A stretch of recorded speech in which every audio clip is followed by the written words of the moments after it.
CR101radio.com, podcasts, and more. 61. The Open Door. Last night we had dinner with a friend who had experienced a deep sorrow and loss not too long ago. She had met it, as all her problems, with faith and with trust in God.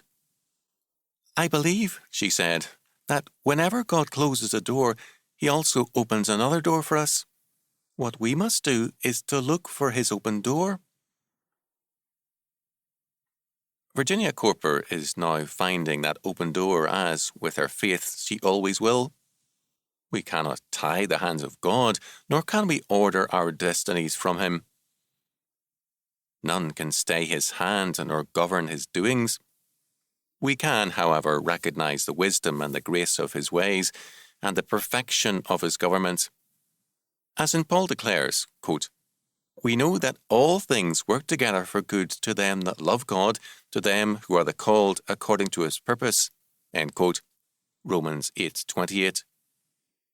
This is far more than we could ever dream of asking. God makes everything add up for good to His own, so that in all things they are ultimately the gainers. By faith, then, we must in every situation look for God's open door. People who stand wailing before a closed door are blinding themselves to any future.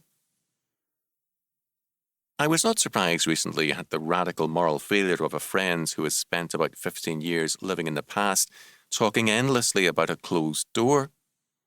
That closed door was a bad experience, but no worse than most of us have experienced, sometimes more than once.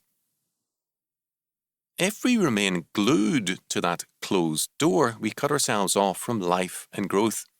We live in the past and become a bore to the living. We refuse to accept God's reality and to profit by it.